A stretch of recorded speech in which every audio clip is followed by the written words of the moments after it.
Hello, people of Gensokyo. This is Savian playing Touhou Lost Branch of Legend, and today I'm here to finish part of the missing cycle. Today we're doing Momiji B. Kinda wanted to do this like 4 days ago already, but on Sunday, which is when the mod got updated finally, there was a storm where I live, which meant I lost a RAM in the middle of a power cut. And technically the run was saved, but I lost all the footage. So I just gave up on it, and then I just haven't had time for to record for like 2 days. So yeah, hopefully today will be the day, and I'll actually manage to post this. Quick reminder: Momiji B is focused on defensive combat with reflection as her main theme. Her starting exhibit, first time blocker barriers gained each turn, gains a reflection. Her spell card is 15 damage to all enemies and unblock, which is, I'd argue, slightly worse than Reimu B's. However, this one does also apply to permanent firepower down. So, Reimu has the weak as a temporary defense, with the barrier as a more permanent one. We have Momiji here with block as the permanent one, as the temporary one, and the firepower down as the permanent one. So kinda cool difference there. Finally, for her starting deck, Farsight and Eye for an Eye, along with 2-2-2-2 rather than 2-2-2-3, because she does start with 2 commons. Farsight is 12 reflection, 12 block, so slightly better than Trench Body, and the upgrade is much better, losing one of the color pips, going down to a single white. You only gain the block if an enemy intends to attack though, so you can get screwed by things like the sunlight status and stuff like that. And then Eye for an Eye, which deals 8 damage for a white, and the target enemy deals 4 damage to the player. This is basically used to force activate reflection on enemies. So you use Eye for an Eye on them when you have a lot of reflection. They deal damage to you because of the effect, and reflection triggers on them. So yeah, that's about it. Kinda wanted to wait a bit for this one too, because she did get a few nerfs, both to specific cards and one of her mechanics. Retaliation was one of the main mechanics for White Momiji, which was every turn you gained reflection equal to your level of retaliation, and that was about it. But now retaliation decays by 1 per turn, so you actually do have to invest into generating it constantly, rather than playing a card and having a permanent source of damage. Okay, so yeah, that's about it. Same as usual, Lunatic 7, Unknown Fate, and there we go. Let's see how it goes. So 100 cash, library transform, or 3 random uncommons. Okay, so I do tend to like Momiji's uncommons, plus the white uncommons are also generally pretty good in my opinion. Worst case, this could give us like maybe the bar history, and it's like bad removal choice, I guess. Yeah, in general, the uncommons are pretty good, and there's one specifically that I would love to get, which is what was it? Can't remember the name of the card, but it's like gain 10 barrier, heal for life for 2 mana. Yeah, I do think the money is okay. Momiji isn't exactly poor, so like 2 combats here could give us a decent shop. However, I do tend to like upgrading her starting Farsight, and the upgrades on the shop are more expensive, so I'd rather just go to a gap and maybe see what happens on 1-2 and 1-3. Which means I'd kinda rather have the uncommon card than just the 100 money. And 100 money is pretty much always effective, but it's very boring, so I'd rather just try something more interesting as well. So yeah, lots of reasons to pick up the uncommon card here, so let's see what we're offered. Reckless Strike, Trap Stuns, and Double Down. So this is pretty obviously Double Down, I'm pretty sure. This is the only card that goes into our archetype, and also it's a pretty good one. It's one of our build-around abilities. You gain some retaliation, and the first time you attack each turn, you basically, I mean, it says gain reflection equal to the player's retaliation. It's basically triggers your retaliation again. So yeah. And on upgrade, if I remember correctly, it goes down to only 2 mana, and gains a little bit more retail. Yep, 2 mana, 8 retaliation, which is very, very solid. So yeah, this looks very good. The power pill as usual. Yeah, I'm gonna go down to the gap and upgrade possibly the trap stance even. I do like Farsight, but the trap stance is also very, very good. So we'll see. I am starting with Farsight here though, just to, full block and get some damage going. Not gonna bother with the eye for an eye. It would just be to remove Grace, since the reflection goes through Grace anyway. And yeah, just full block, deal damage, that's about it. And hopefully this turn we can kill one of them at least, because after they both Grace, they are extremely likely to both attack us together, I'm pretty sure. But yeah, we do get to kill one of them. Next turn this is pretty much guaranteed to attack, I'm pretty sure. And do we draw... How about we draw absolutely nothing and we just take 12? Yeah, lovely plan. Actually drew every curse except one. Nice. Well, we do at least have, Farsight into Eye for an Eye here to just kill it. But that 12 damage felt extremely bad, to be honest. So, Eye for an Eye, Hannibal Front, double down. Double down wouldn't be bad if I had an upgrade. Without it, it's like 2 mana, 10 damage, sometimes 20. Not really inspiring. Not bad, but not like super interesting. Don't really want to pick up a lot of copies of Eye for an Eye early. Plus, our white mana's already like kinda contested. And while I do kinda like Hannibal Front, it's also a card that really likes getting an upgrade. And our budget is already kind of constrained before we even start picking up cards. So I'm going to go ahead and just skip here. Hopefully this event is something like Larva or something, so we can upgrade both the Trap Stance and the Farsight. Okay, so taking 14 here, so we can go ahead and block off of this. Shoot the Bone Kadama, and maybe we can kill it next turn, though it seems unlikely.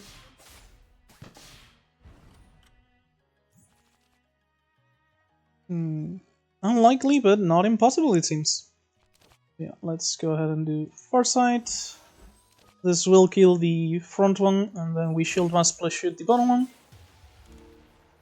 And that leaves us with only one Kadama to deal with. Hopefully, we won't take any more damage. Yeah, we have Parry here. Shoot it, and turn because we can't get through the Fluffy anyway. And now we should be able to easily finish it. Yeah.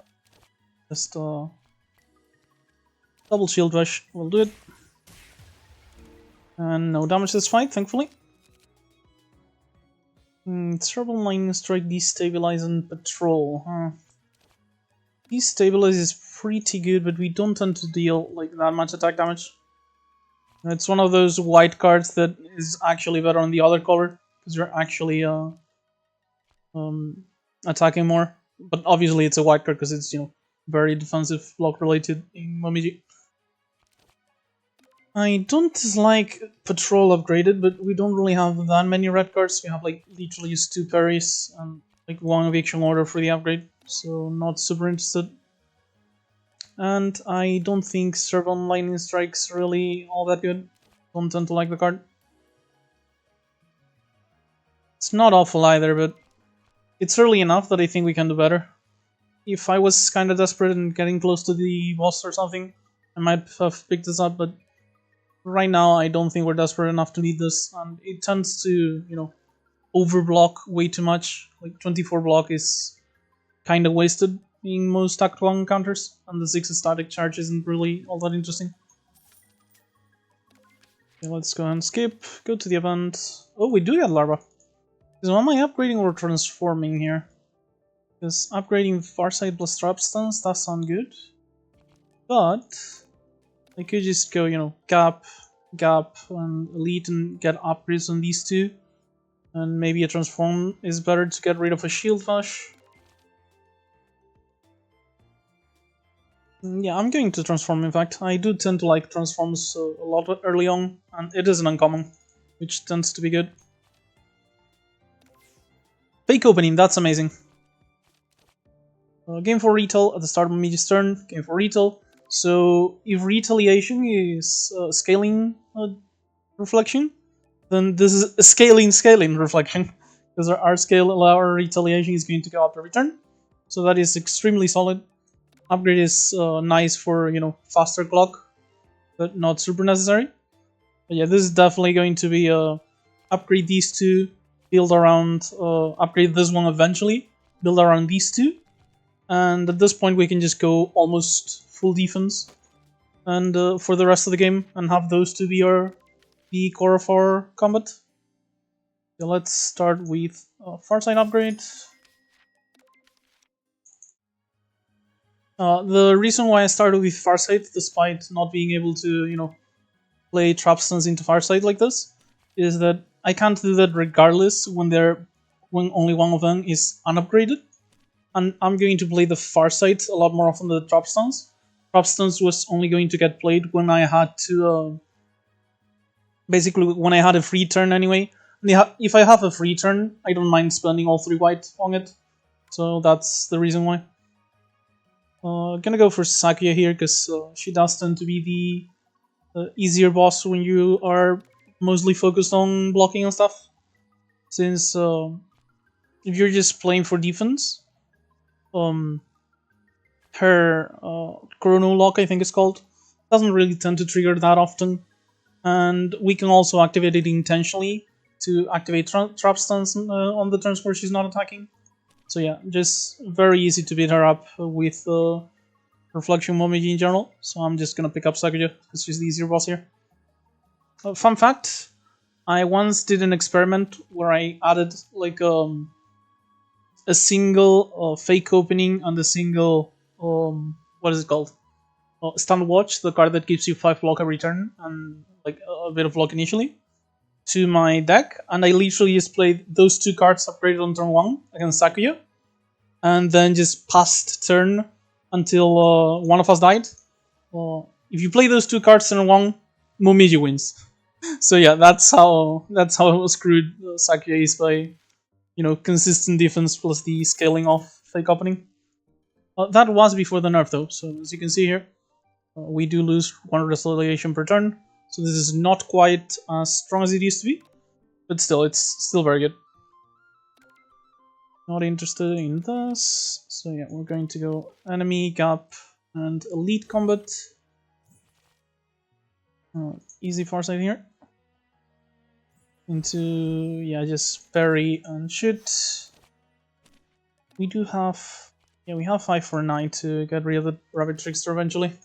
Otherwise, I wouldn't even bother attacking it.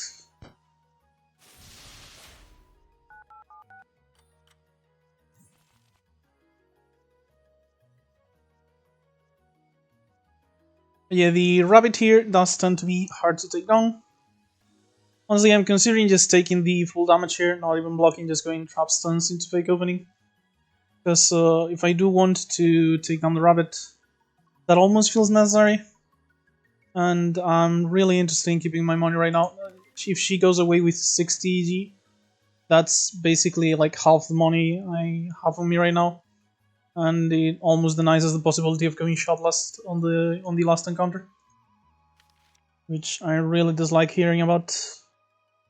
The other option is Trap Stance into parry, but not really super inspired by that one either.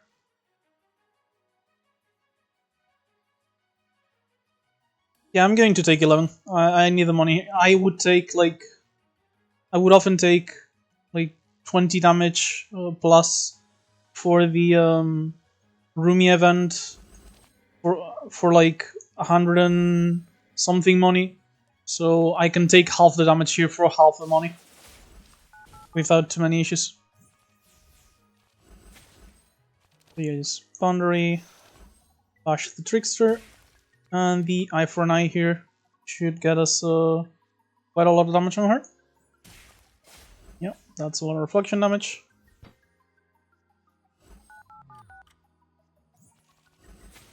Ooh, that's rather unfortunate. We're getting hit super hard by the doll here. I do have Farsight into double parry though, so despite our dexterity, our temporary spirit down, we actually got almost full block here, and we're about to kill the doll from the reflection. We're gonna take some more poison damage, which is very unfortunate, but hopefully this turn we'll get the trickster.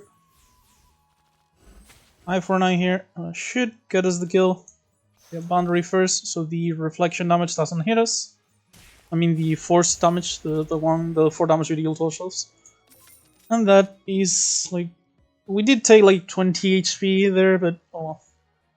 Okay, so 2 options here in my opinion. Actually, Clipping Swipe is also kind of an option.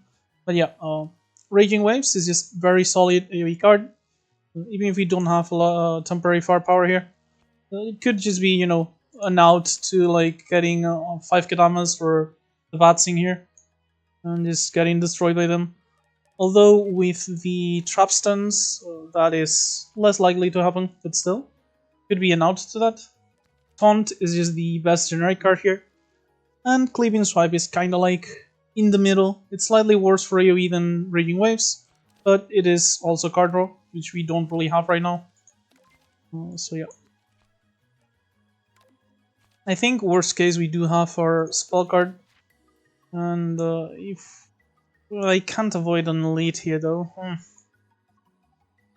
Still, we're good against like 2 out of the 3 elites. Ring is the only one that gives us huge issues.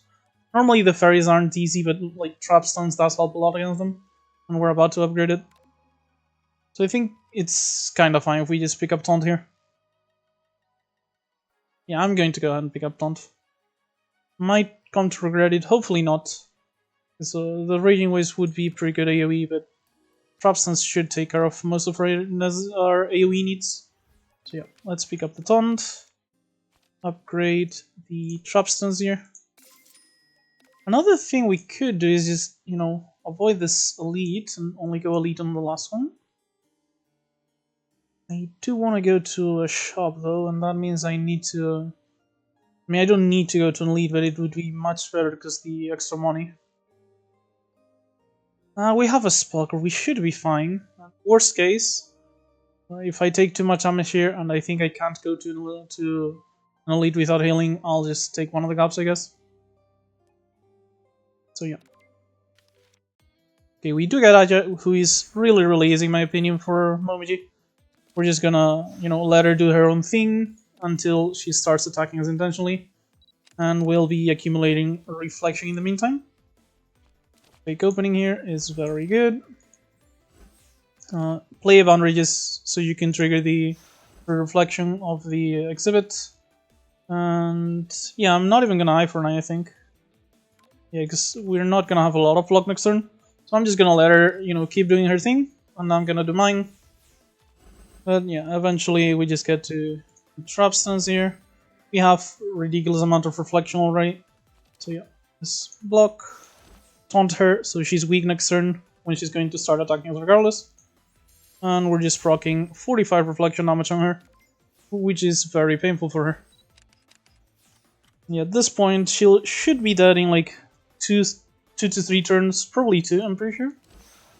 Yeah, we just 53 her right now. So yeah, 1 off technically, but you know. Oh, not even 1 off, because the first hit procs the trap stuns, which is 18 extra damage. And we get one of the best defensive common exhibits in the game, in my opinion. Secret Cloak is absolutely incredible most of the time. And yeah, I really like it. It's going to be a lot of block over the course of the run. It's very helpful. So Howling Mountain Wind was very good on the vulnerable run, but not the position we're in right now. Defensive Strike is rather solid, honestly. But I don't think we need it. Does tend to be better on more hybrid builds. Because, you know, you have at least a bit of firepower or some vulnerable. We're going mostly pure defense with some reflection focus. So I don't think defense strike's good enough. I do like Crimson Energy release though. Even if we don't have a lot of firepower, we could always get like some for free from certain exhibits, and you know, just even if we don't use firepower a lot, just the base card when upgraded is 2 mana for 16 block, half of which is barrier, and you know it does scale twice with spirit, so that would already be pretty good. I'm pretty happy to just grab it here, because we have upgraded our 2 most important cards, and having another red defense does help alleviate our issues, because we'll be able to play our white abilities and then still have mana to block. Yeah, we took no damage here, so I do think we should be able to go to shop. Really sad about leaving the Ultramarine or Elixir behind though. But we do need our glasses to go to Seija. Yeah, I'm just going to go here. It's event first, which is what I tend to like. And we can decide whether we can go to the shop or need to rest at the gap. Like here, here, after the combat. Shouldn't be an issue at all. Because of this, it's pretty much free, because in worst case we just give her back her own exhibit. And it is the Peony Stone. Huh. We don't have that much red mana, so it's not that good, but it is a solid AoE option. If I had any mana generation, I might actually take the Misfortune here. Because I only have 2 red mana and I don't have any ways to generate mana right now, this is only going to trigger once every like 3 turns. Twice every 5 turns is the more accurate response, I guess. But yeah, not really gonna happen too often. So I'm just going to lose the stone again, rather than take the Misfortune. It was very close to worth it, but I think it fell on the side of not entirely worth it. So yeah. And this should be relatively easy with this start. We're just going to pop our Farsight, Trap Stance, and some block. And let our Reflection take care of the combat, as our enemies destroy themselves upon us. You don't even have to block on this turn. I'm just gonna play the Fake Opening, shoot to remove the Grace, and Shield Bash finishes off the bus. The Shield Bash finishes off the bat. Forgot how to talk for a moment there. Okay, that is a rough turn, I guess. But Farsight plus Parry should make it relatively easy. Along with the Taunt. This is actually... yeah, I mentioned the other cards. This is the one that actually makes this turn like a viable turn here. Just do this. Combat down, and we only lost a little bit of block. You're still gonna take 2 damage. If you I shouldn't have played that. If I didn't play the shoot, I wouldn't have taken the damage. Took 1 damage for free. But yeah, the point I was making, if you're wondering how we took so much damage of the taunt when it's only supposed to be 4, it is an attack technically, like the enemy is dealing damage to us, so it does interact with things like firepower or, in our case, lock-on. So that's why it did like 9 damage, I think, rather than 4. So yeah, that's why.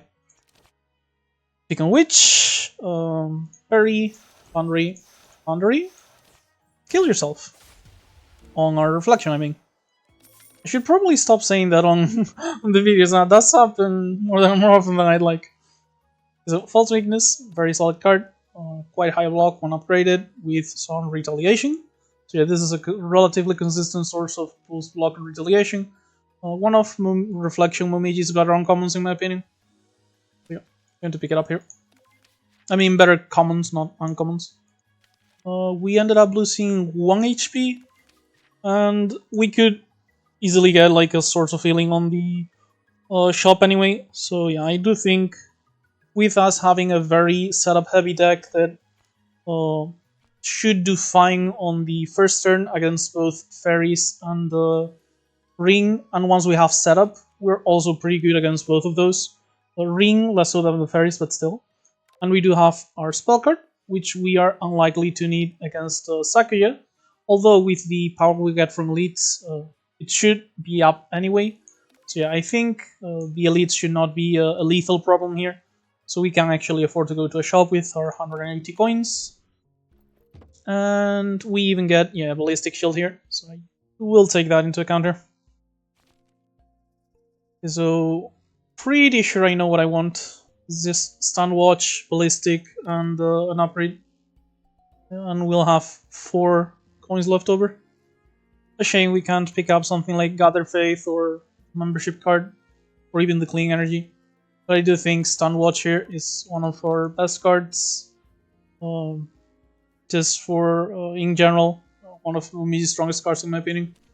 And combines very well with the other cards that make it so you don't lose block at the end of turn, because they're all the same buff.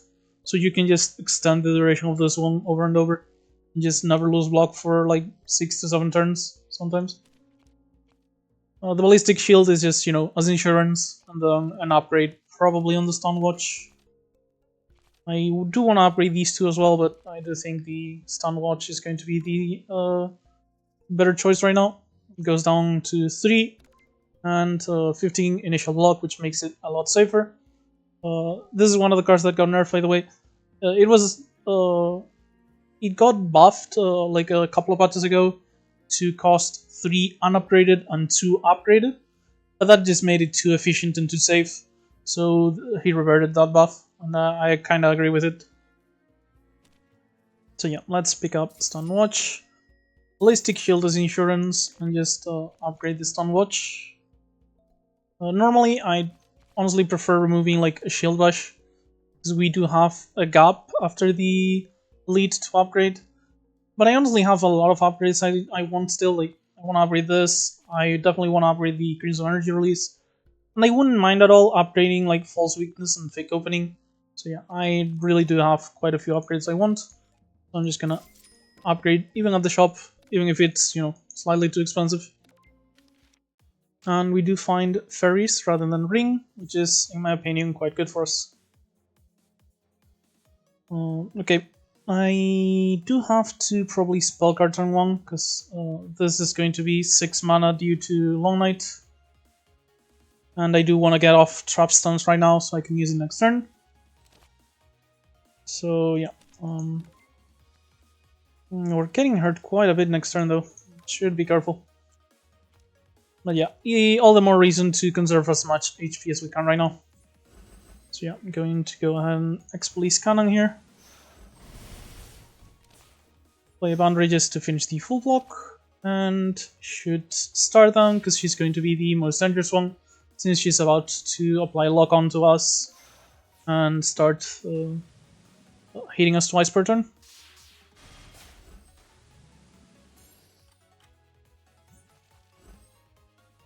Also with False Weakness and the Ballistic Shield here, I'm wondering if I can't kill her.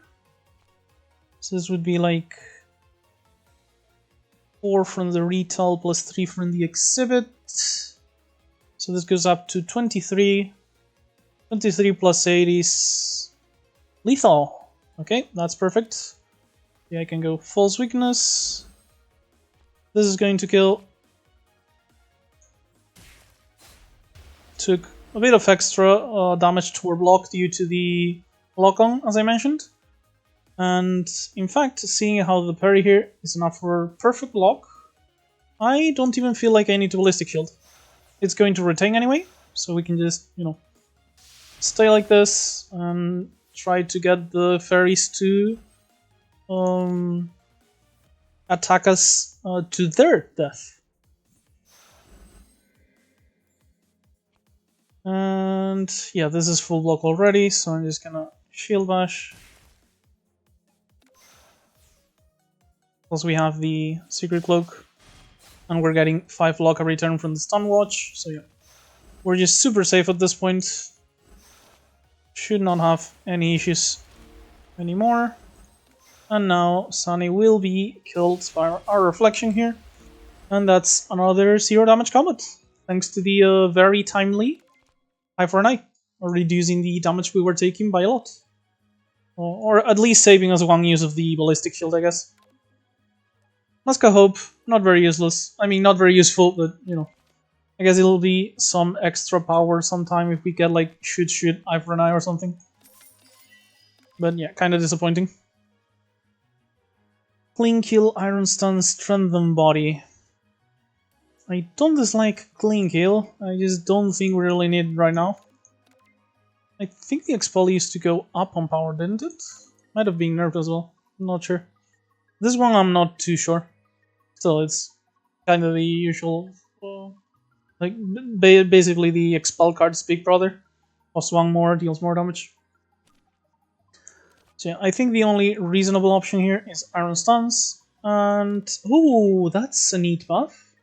Gives Barrier one upgraded now. Pretty sure it didn't used to do that.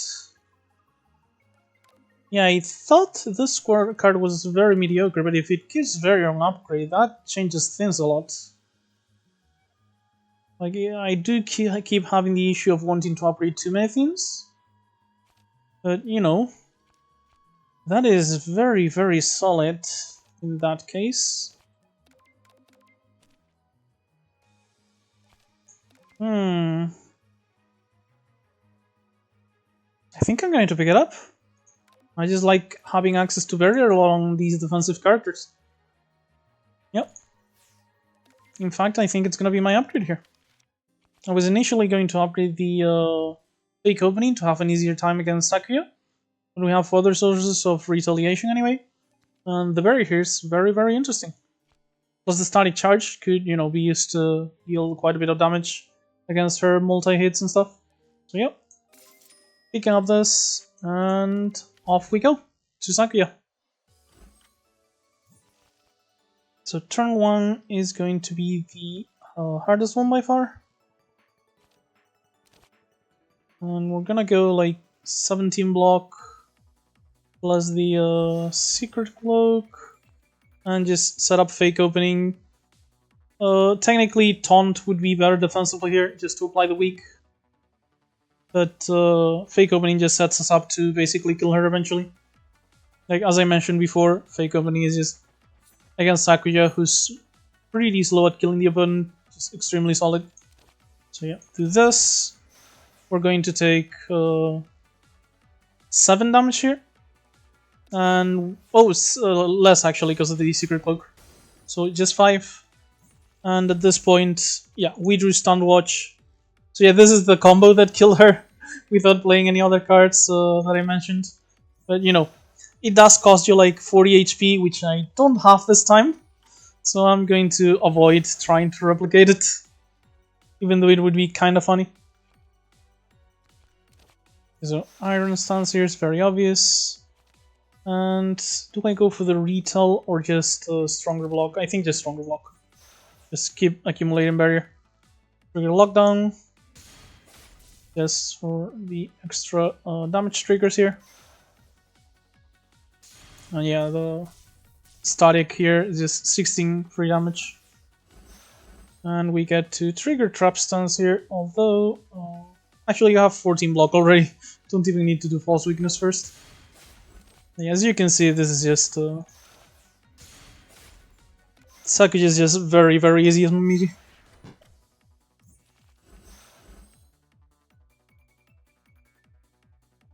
Yeah, just keep going full block. And I guess I'll shoot her twice for the grace removal.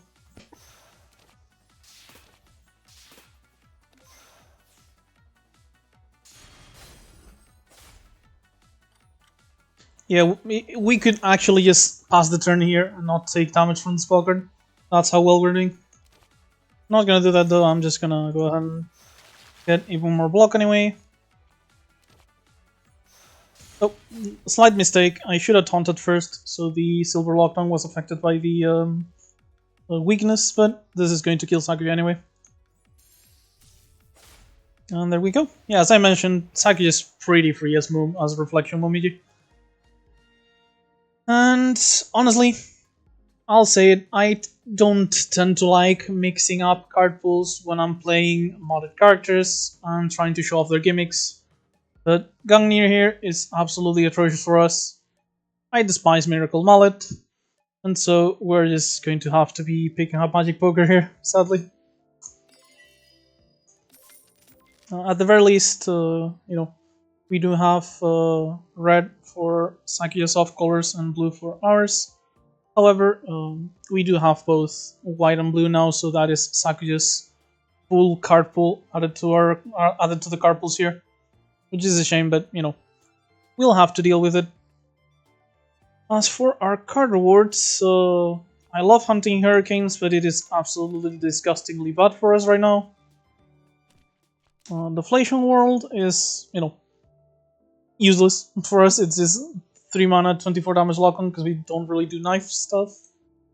So I guess it's just Dragon Palace's Message as a solid card draw card, which, Momiji doesn't have a lot of, so at least that is a good pickup. Plus we can even pay it with white, so we're not super restrained by our blue mana. So, our deck's really solid already, and we already have like a good couple of like exhibits. And if I go to Ring Nozuka now, I'll be able to just sell him the Mask of Hope, guaranteed, because I can't sell him either of these three. So it's just Secret Cloak and Mask of Hope. So I don't actually want any other exhibits right now. I want to wait until after Ring Nozuka to get exhibits. So I don't even want to get to this elite. I'm just gonna go to the Gap and upgrade one of the cards that we mentioned needs an upgrade. Just playing it safe here. God, that was like my third voice crack on the video. It's like I'm growing into puberty or something. Way too old for that, sadly. But yeah, just try to get our upgrades going, as I mentioned, and see where this goes. Going to take a little bit of damage here, because I'm gonna go False Weakness into Trap Stance. But, yeah, turn 1 does tend to be our weakest turn due to the Long Night, but at least we do have our Secret Cloak saving our lives. And yeah, and on turns like these, I can just, Iron Stance, Fake Opening, Boundary, take no damage and set up at the same time. Block goes away, and our Reflection and Static Charge deals a lot of damage. The second proc, in case you're wondering, is because of the Trap Stance, remember? And yeah, this is just Stun Watch, Farsight Parry. Or actually, rather than parry, let's just shoot here with our red mana. Oh, right, because of the... yeah, my bad. Missed that. Should have done this first, because, does kill it. And if I had done this first, the shoot wouldn't have been reduced, and I would have killed the fairy now. But I don't think that's going to be an issue. And, well, I guess we didn't end up drawing any attacks, so she's still attacking us, but, I think we're solidly defended enough.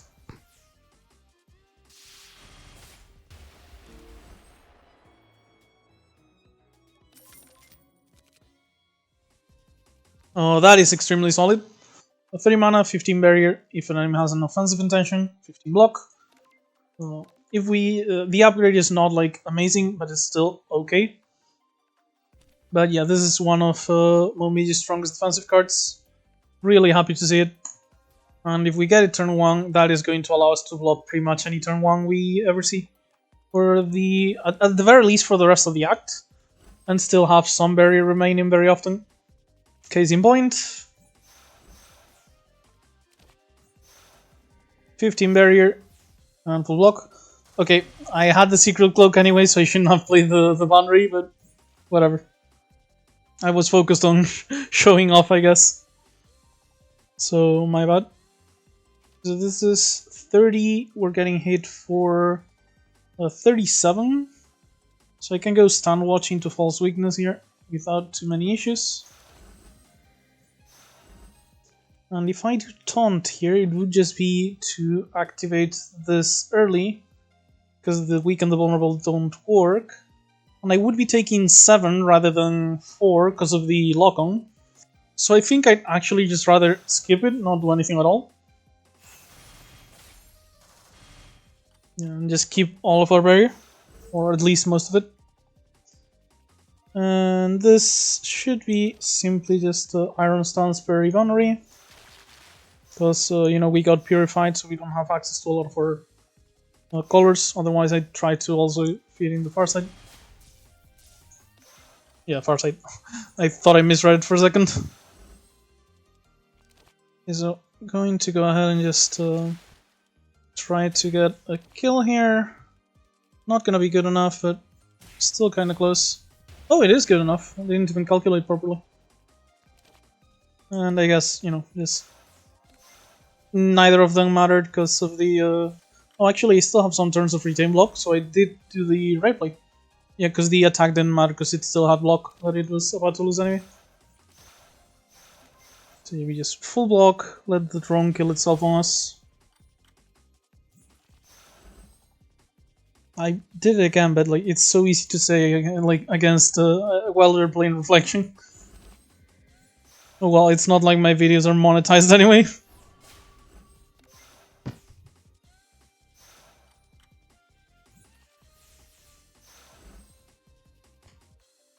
Yeah, just I guess I'll fake opening just so I can keep auto scaling. I have infinite time anyway. The drone will actually die by attacking us faster than he'll get down the 56 barrier we have, so whatever. In this case, we even get to do taunt here to force it, and that's the kill off of like 60 plus reflection. Devour history. Sadly, we do not have a source of in-combat upgrades, so it's unlikely we'll be able to play this for free. But, you know, once we're stable in combat, shouldn't be too hard to play it. Do I take this? I don't think I do. You know, I need the white. If I do red, I literally can't play fake opening or Crimson Energy. And I'm not removing the blue I took specifically because I wanted the off color. So I'm just ignoring Junko on this one. And upgrading Crimson, false weakness for fake opening so far. I think Crimson is just the most important one. The other one's increasing effectiveness, but we can always just play them and combine them with other cards. This one outright increases in efficiency by losing some of the mana cost, which tends to be better if you have other strong cards, because you can play all your strong cards rather than when you only have like one or two strong cards. You prefer the effectiveness ones rather than efficient ones, because you're fine spending most of your mana on your only good card anyway. So if the good card's better, you're doing more stuff with your mana. Yeah, as I mentioned, I'm selling the Mask of Hope here for guaranteed 117 money. That's gonna be a popular move with someone in the Elbow Discord, I'm sure. And yeah, now I do want to go to the lead. I almost have my second spell card. I have 200 coins, so yeah.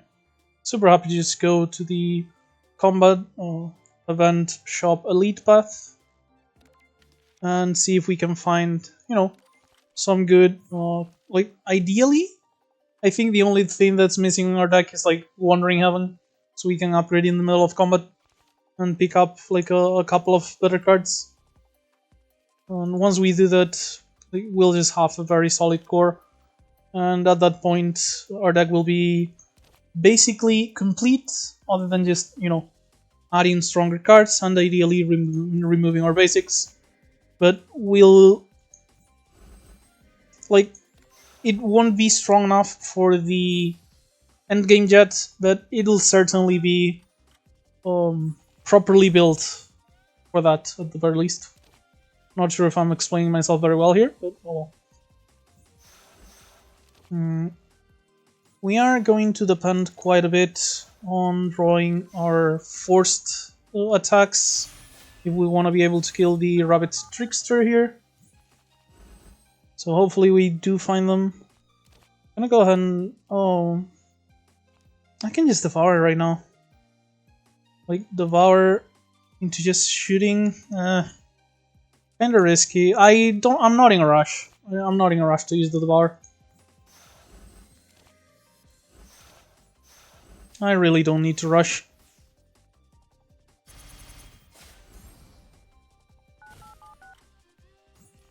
I can do it once I'm stable. Okay, so... See, the thing is... If I draw any of my forced attack cards now, I can just kill the rabbit.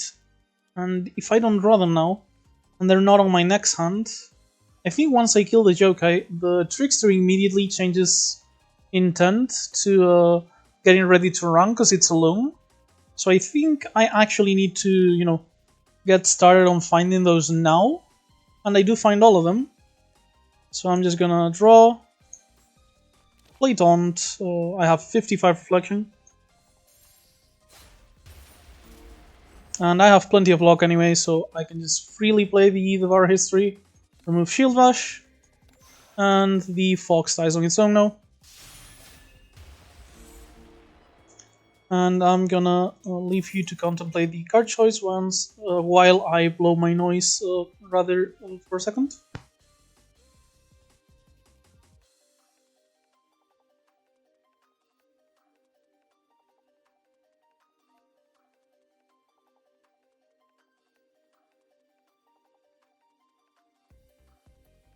After muting my mic, obviously. Okay, so... World Soul did mention Gently Circling Leaves got a rework. So now it's draw 3 cards, 3 reflection for each attack card you draw, 4 block for each defense you draw. Because apparently it was way too efficient as a source of retaliation.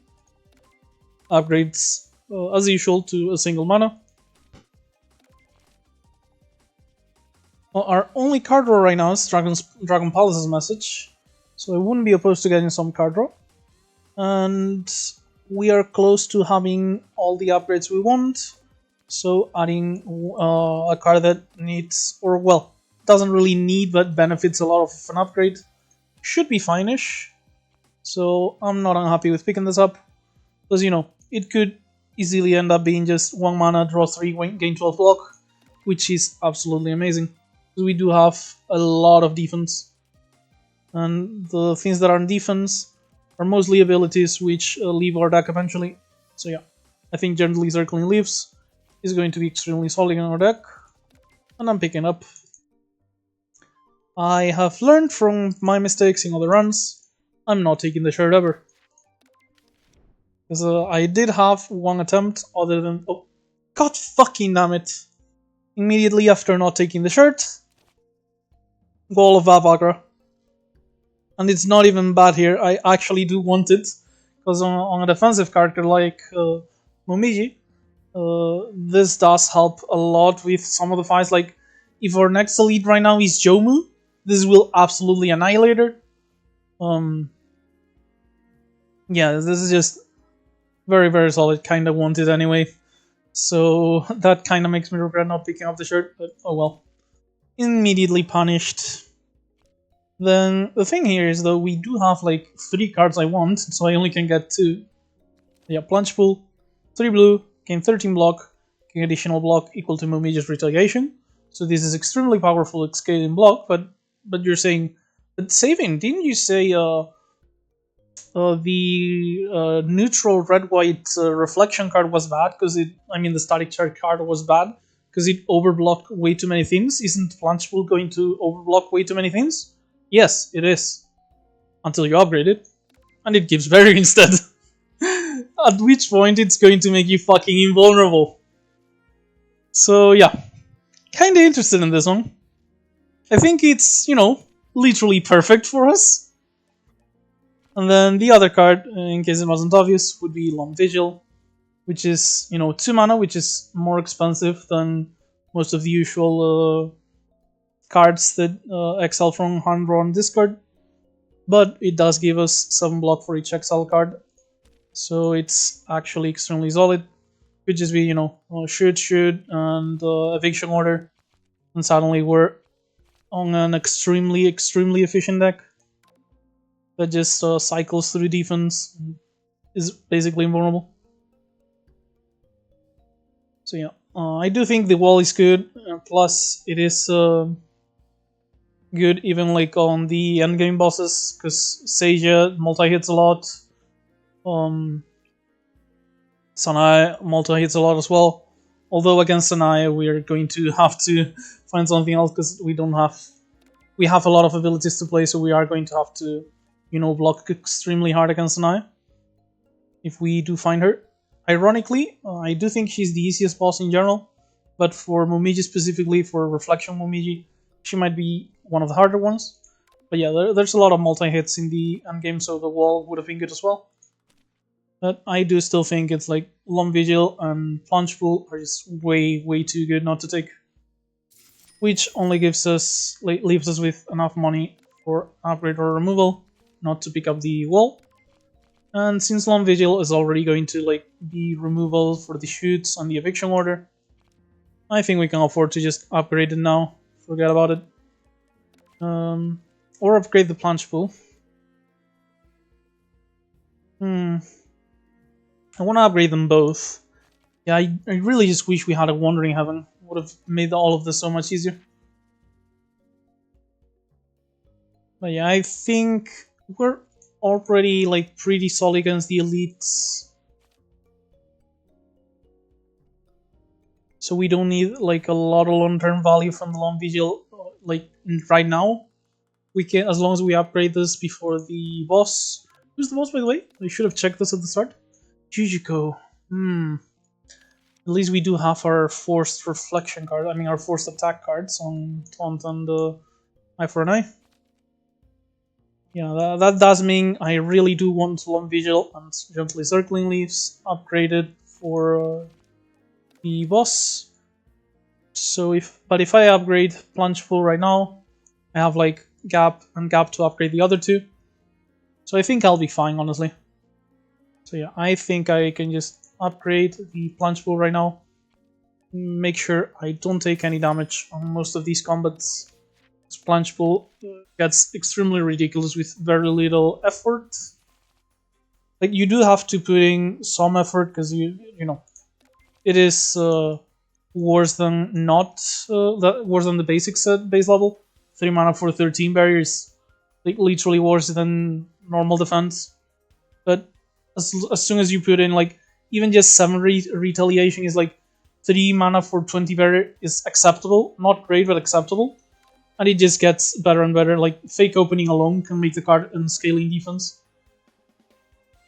Still against Nitori though, I'm just gonna start with Stand Watching to shoot. Because of, Long Night as usual. But this does give us a ton of block for turn 2. Which against the Terminator is going to be very useful. And this is just, Farsight into Long Vigil, removing these two. And Crimson Energy Release, so we can get more block and some barrier. And since the Optical Camouflage only affects attacks, and I'm pretty sure I want to kill Nitori before the Terminator, I'm just going to Eye for 9 Nitori, even if it costs me 4 extra block, just to make sure the reflection damage goes on her rather than the Terminator.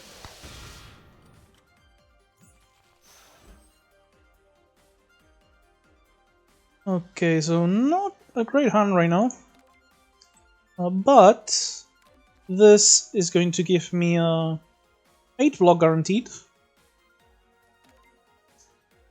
And then Iron Stance plus... Plunge Pool doesn't really fit into that because the mana cost. This is 24, this is 24, I have to block for 48, I have 23. So this will be I need 25, yeah? So 16, I need 9 more. Yeah, I should be fine actually. So Circling Leaves. World Soul, you gotta test the cards after you change them, my dude. Oh, fuck.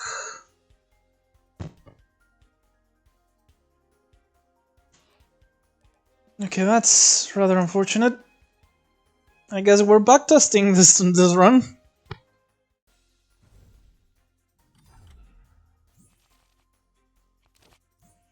Okay, let's try and forget that happened. I'm just gonna treat the card as a misfortune. I've already made my feelings on this clear. Just please don't harass the mod makers, even if they fuck up every once in a while.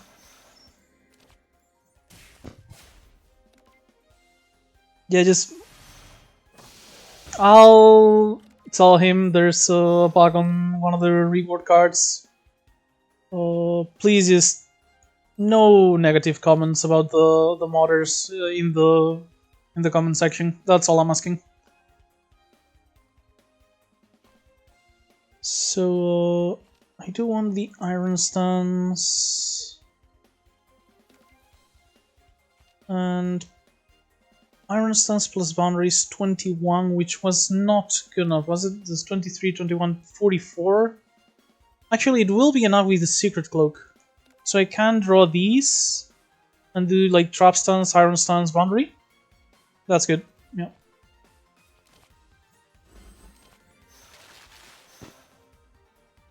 So yeah, this leaves us at 44, but this is 6 extra block.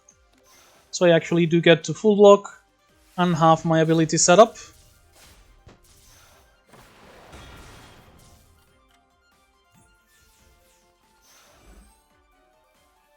And as you can see, like 7 retail on Planche Pool is already kinda quality. Still not amazing, but you know, we're still good. And we just get to start accumulating barrier.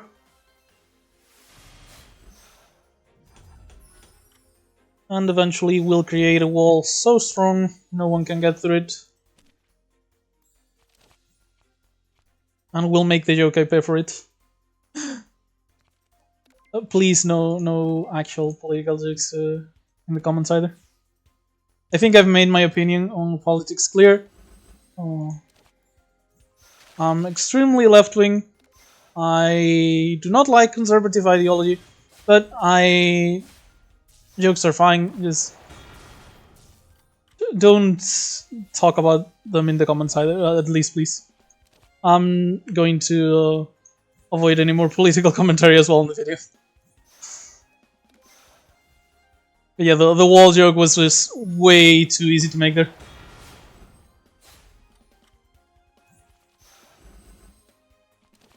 Yeah, we're just kinda, you know, spamming barrier. Not really. I was mostly autopiloting while I navigated through the awkward joke. But yeah, as we should be able to use eye for an eye here to finish off Nitori. And now we can just keep blocking. I might have been able to use Dragon Palace there and find better things to do, but like the Scry was useless anyway because of empty drop out. So it's completely fine if we just keep, you know, playing our defense cards, since we only have one draw card in the deck. Wink wink. Only one of them, not two.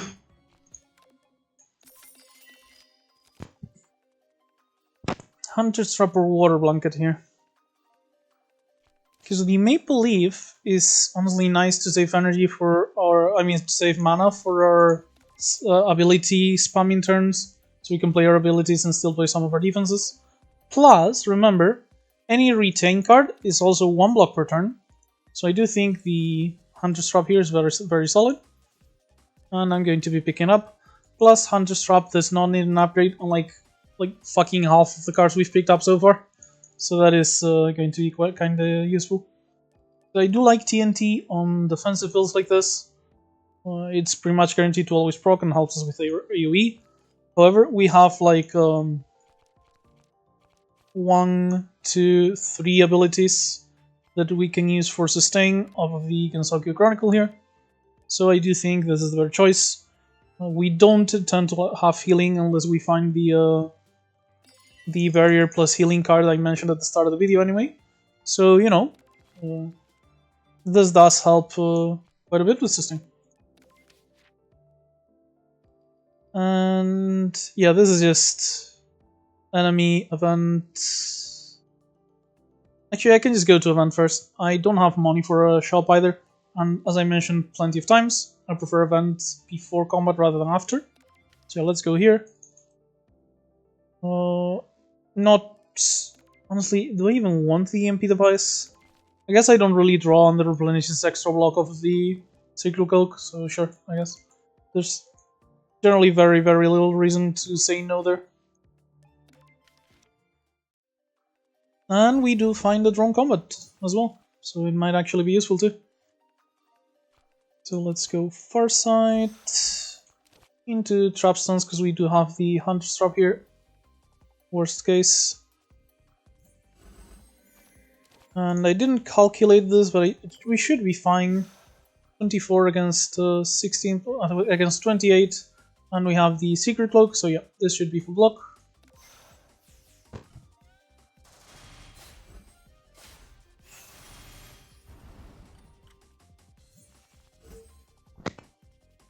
And I think I'm gonna Maple Leaf here so I can go like Iron Stance, False Weakness, Punch Pool.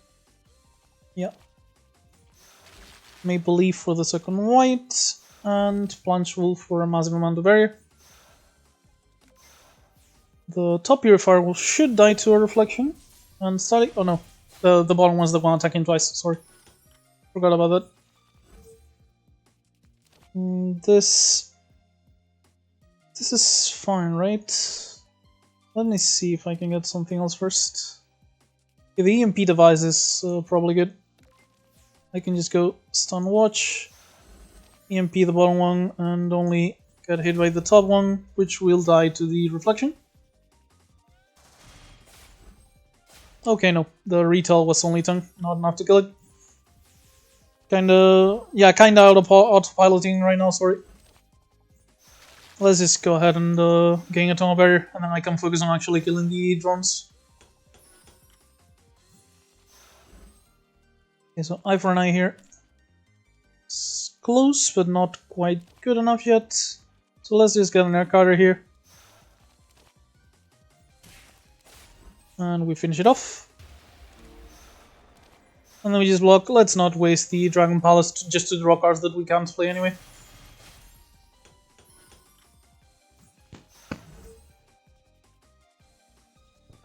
Okay, so this is just an easy Long Vigil here.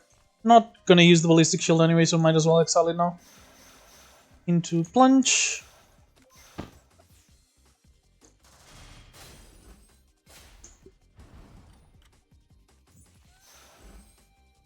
And is, fake opening. I mean, I guess it's still worth playing because of the Chronicle. It just freezes thing. I did want to taunt just to clear the combat encounter a little bit faster. Okay, so yeah, we just get to eye for an eye here. So yeah, actually finally dies. And then Hunter's Trap for an air cutter, just to deal some damage. Yeah, this combat's over basically. Could just pass turn until the end of combat and still be fine. And there we go. She attacks, she dies.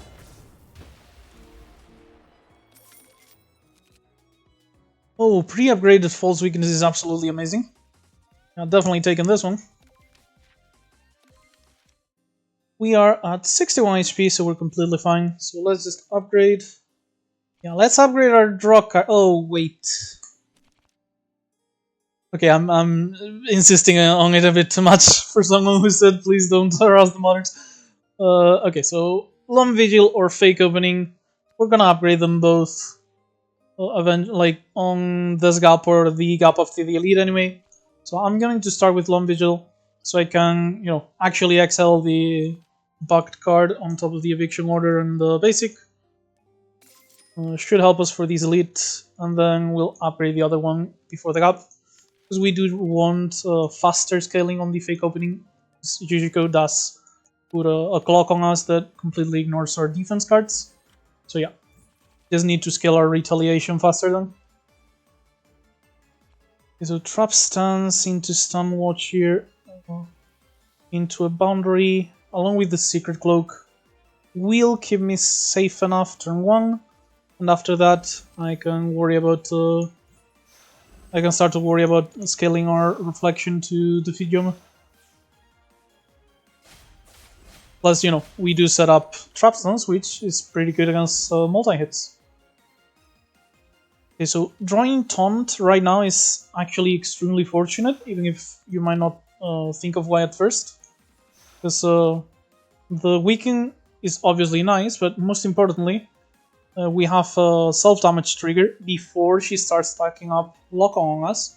Because remember, these ones are actually going to end up kind of unplayable by the end of combat. Because the lock-on is going to make them deal like 15, upwards of 15 damage to us. So yeah, playing it now is ideal. Even if, you know, we did take a little bit of extra damage because of it. We do want to get out of the combat as soon as possible. So we do want to, you know, rush the combat a bit. I don't want to do this into false weakness into Farsight, I'm pretty sure. So let's start with this. Shoot, eviction order, and gentle leaves. Sure. Into false weakness on Farsight as mentioned. I'm overblocking, but thanks to the retain block, doesn't really matter.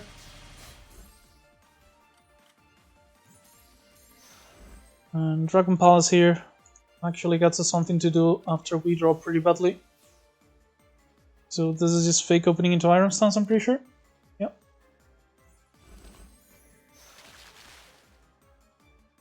This is 48 damage, which is our block. I'm wondering if Eye for an Eye is worth using here. I don't think it is. It's already reached the point where it's too much damage on us for free, I think. Okay, 60 damage. We can actually block this fine. Just always watching into false weakness into boundary. Plus the block we retained beforehand is actually good enough. And next turn she'll probably die on the reflection off of one of the first hits. And we won't have to worry about the hits coming behind. So she's actually just doing a single hit, so that's fine. Yeah, we just get to Farsight, Plunge Pool, Boundary, and since she's only doing a single hit, this isn't quite as risky as it might have been usually. Plus, it is 47 reflection here, so it's a kill.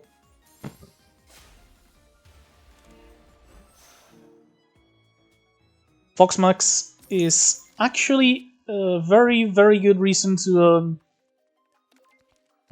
play 3 attacks in a turn, because consistent spirit gain is something we're extremely happy to see.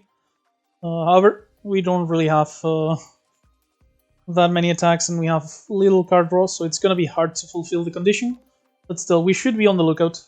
Water play is honestly even tempting considering, but I don't think it's a good option in spite of having the Fox Masks here. If we draw it at the wrong point, it's just, you know, a bad card that we put it in our deck for nothing. So you're just gonna skip here. Although I do think the plate was tempting. Yeah, skip, upgrade, the fake opening, and off we go.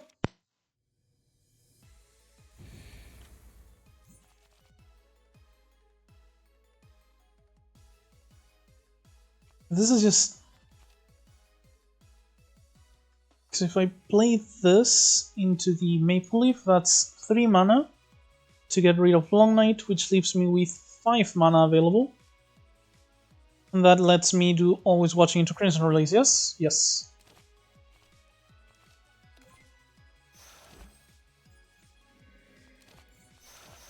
And there we go, that's full block.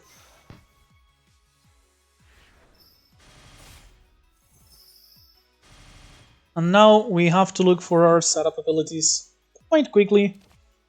We drew both shoots along with the Long Vigil that was going to exile. I guess only one of them because of the... Not the top... Yep, okay. 1, 2, 3. There we go. So not to harp on the issue even more, but it is quite a shame that the Circling Leaves is what... Because it is a card I would have liked to have quite a lot here, honestly. Cycling through our deck quickly would be very helpful when we have to, you know, defeat Jujutsu quickly.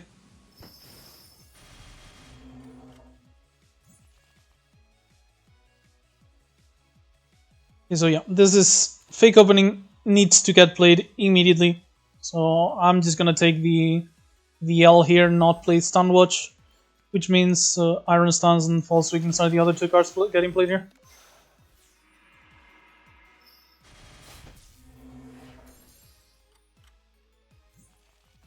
And hopefully we'll outscale her. I mean, we will scale up the reflection damage faster than she'll scale our life down to 0, I guess. And I think...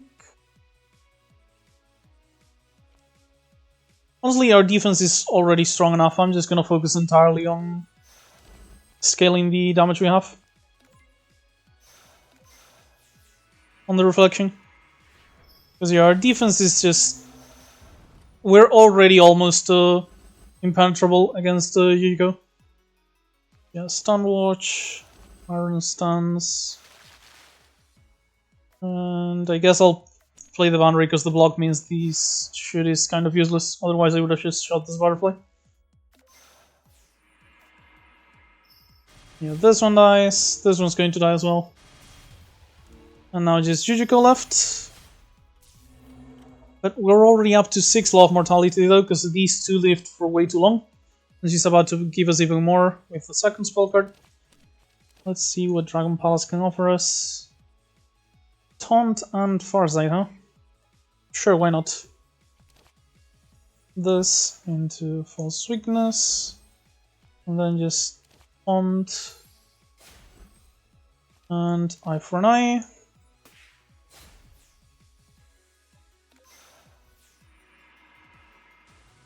We're already up to 45 retaliation.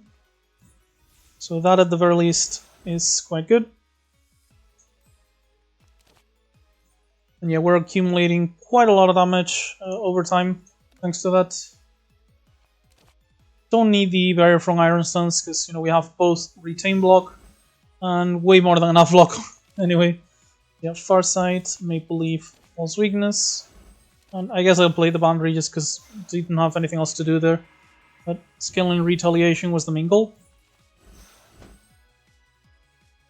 This makes us basically invulnerable for the rest of the combat. And Eye for an Eye plus Taunt here should help us deal with Jujiko. And Trap Stuns thus give us enough reflection to actually take care of her. So yeah, we do need some, like, a small amount of time for setup and scaling. But as you can see, once we have a strong setup, even with a fully defensive build, which I'd argue this is pretty much as defensive as it gets, we still have a lot of retaliation and we still get to, half a clock against our opponents. So this will be able to beat even Seiya.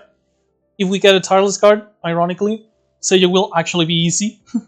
Because she has a ton of multi-hits and Tireless Guard destroys multi-hit enemies. So I would normally be slightly tempted by Fragments of the World.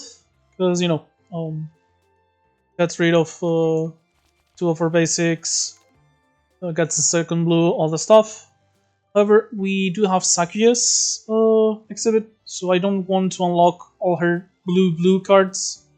I'd rather just pick up Bottle Soul here. We already have like 2 full spell cards and we're rarely using them anyway.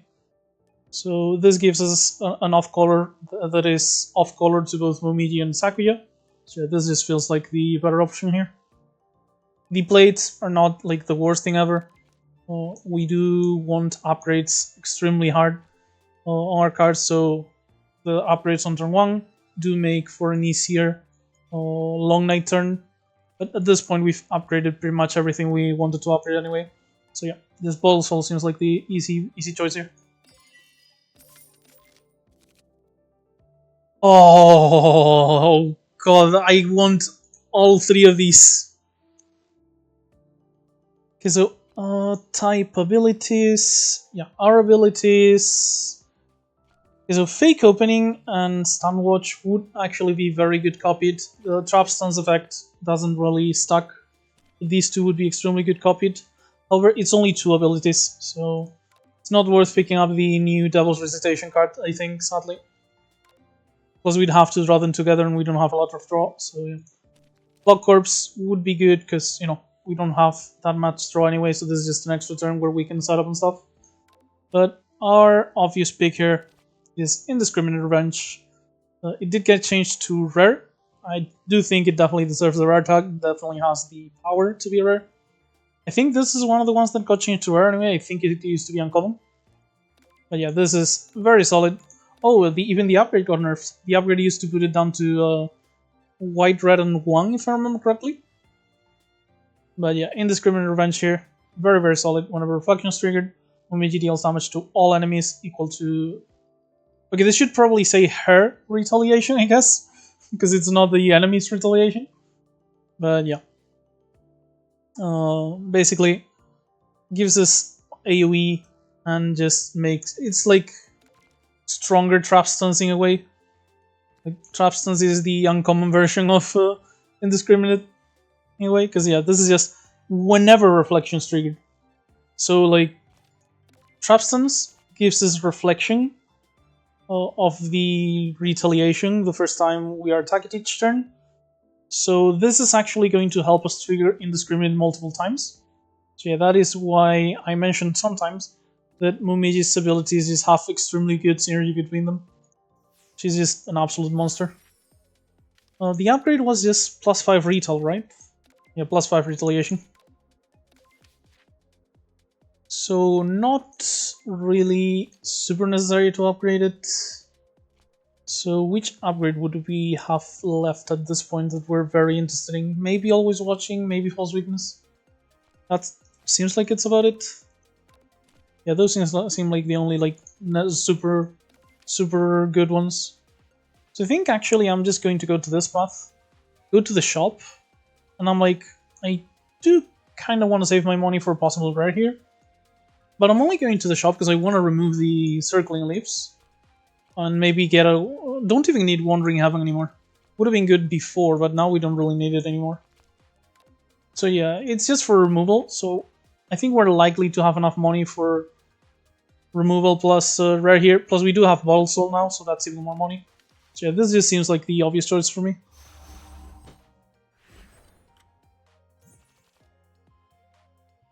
Okay, so... It is Kaneko rather than Suwako. I do like this change a lot from the beta. Basically, this encounter got added to a pool of encounters that have some more randomness now. So the Tanuki can transform into either Kaneko or Suwako. It's not guaranteed to be Suwako. So yeah, I do like this change a lot. And it does benefit us right now. So yeah. I have to lock 36. So that should not be too hard, honestly. Get the Maple Leaf. Play Boundary, and 36 of the Secret Cloak, and we get to keep 15 Barrier. So very happy about our turn 1. And now we just want to find our abilities and spam them. But for now, we'll have to be happy just getting some Barrier. Indiscriminate should be extremely good here for what should be obvious reasons. So yeah, Indiscriminate Revenge. Maple Leaf for the trap stuns. And this is, I probably should have checked beforehand, but this is like 15, 25, plus 12 is 37, plus 16 is like 53, jeez, that's a lot. Let's see if I can at least find a boundary off of this. Actually, I think, yeah, I still have like 2 charges on this.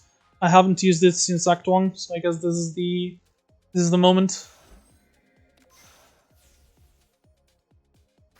Kind of a mistake that I actually got in a situation where I had to use it. Well, actually, I hadn't thought of it. I killed the top one off of the Indiscriminate Revenge from the first one's attacks, so maybe I didn't even need it. Oh well. I get to just fully block here. Indiscriminate will kill this. Actually, no, it won't. It'll leave it with 2 HP, but it'll die eventually anyway.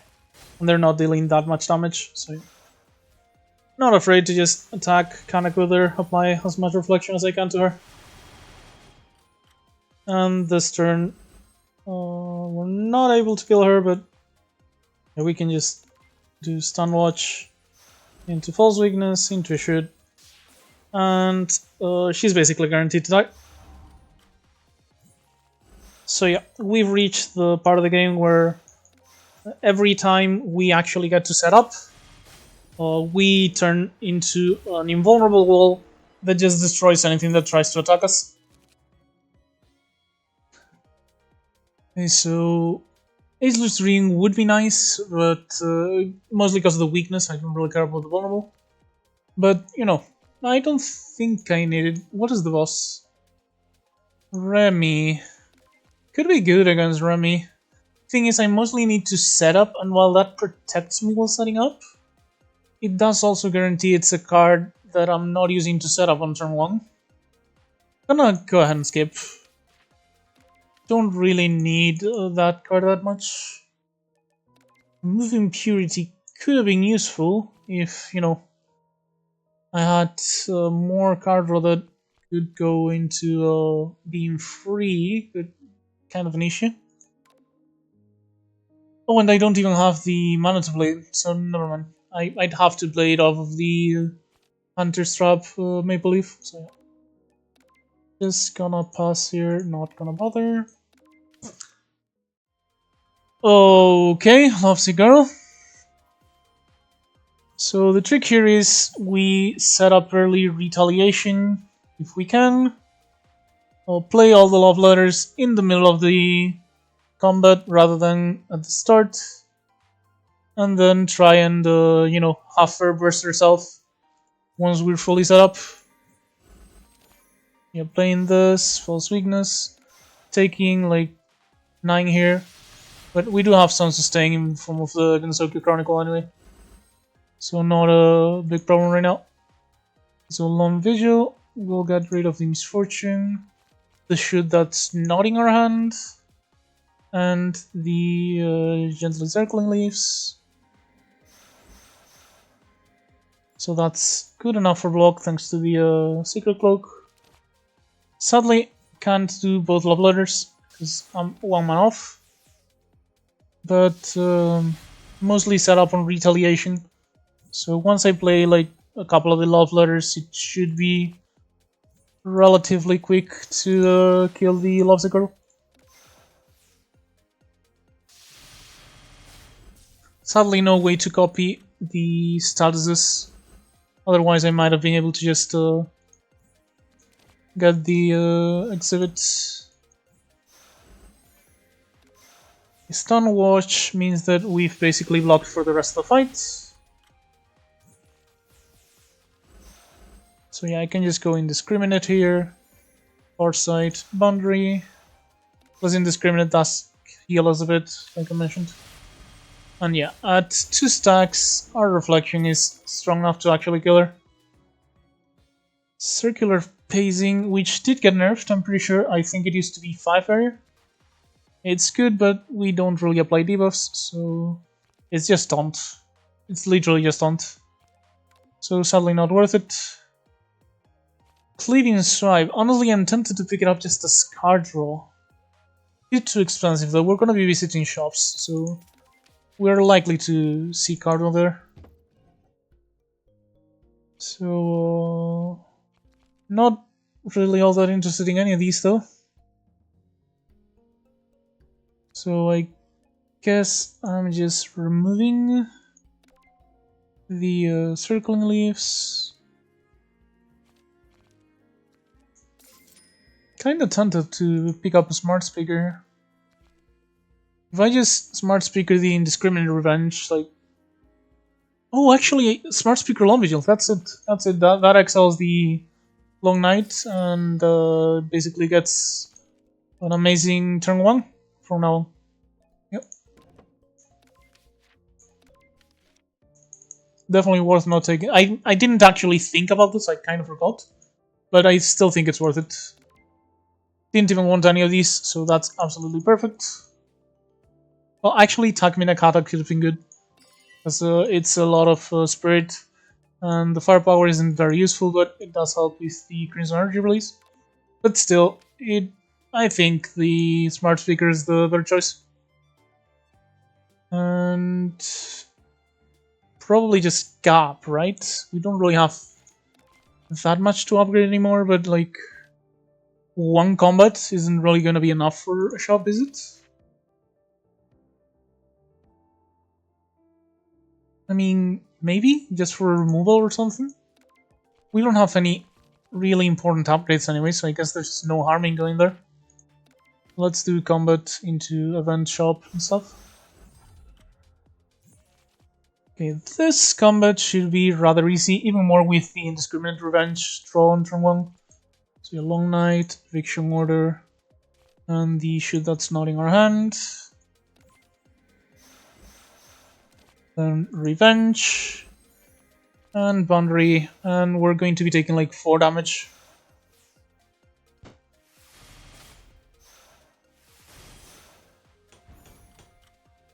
If only I had Tireless Guard, that would have been the last piece of the puzzle for the broken ability trio.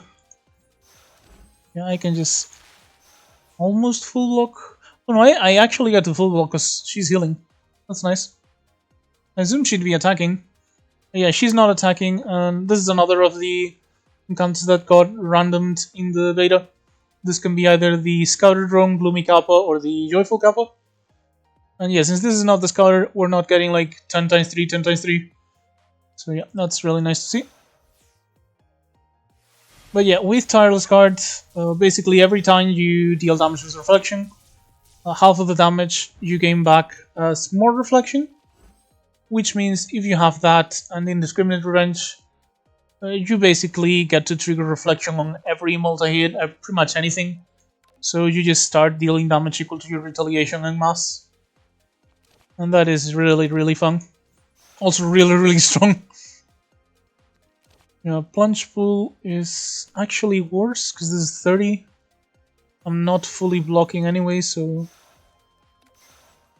I don't really care that part of it is block rather than barrier. T800? Okay, so these ones are also named. I really want to kill the Terminator before I kill the Gloomy Kappa. Because I want to know what she named it.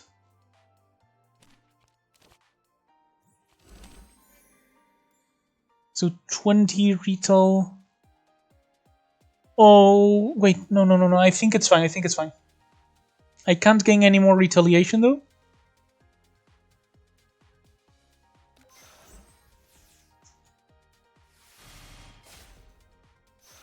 Okay. I don't think there's any way I'm killing this. Yeah, because this one is going to proc retail, but also the indiscriminate. That's a shame. Really wanted to kill it first. But oh well, I guess we'll just false weakness, taunt, and finish the combat. That's a shame. Howl, huh? This is good against both Seija and Remy. Is it good enough though? I'd argue yes. 2 firepower down is very solid against the massive amount of multi-hits they have. Kinda like a Wall of Valkavara, but you know, cheaper. Don't think this is worth it. It'd be like Howl and Indiscriminate, I guess. Or maybe Always Watching.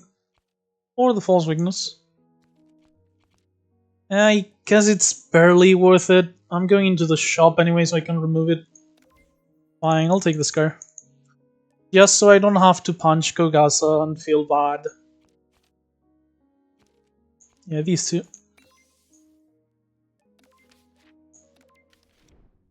I really wish the rejection options weren't quite as rude on many of these, honestly. Because a Warding Strike could have been interesting, but our reflection at this point is so overwhelming that we don't really need to convert it into damage. So we're just gonna remove the Scar and skip tongue. Yep, that's it. Doremi. Okay, so if we have to spend our spell card to wake her up on turn 2, I will, 100%. But yeah, she has to wake up. I cannot let her not wake up. She's way too dangerous. Not the... God fucking damn it. There, eviction order and shoot. Question here is revenge or trap stance plus fake opening? I feel like trap plus fake is better option. Indiscriminate is not really that amazing. It like technically doubles up on retaliation damage, but in a way so does trap stance. So this lets me fake opening as well. So yeah. Okay, so I hope I get one of the forced attack cards right now. Yeah, both of them in fact. Okay, so I can Farsight, Stun Watch, and yeah, get both of these. So taunting to Eye for an Eye. The Eye for an Eye is still good because of the trap stance, by the way. Okay, there we go. And at this point, I think 4 turns is enough to just build up retaliation en masse and have her die just off of the reflection damage. And for even more block, I can go Hunter Trap for the Maple Leaf, so I can Green Zone Energy. Yeah, almost fully blocking, just off the block, and then I still have Barrier behind it. And yes, 375. If I keep stacking up Retail, I do think I'll make it on time.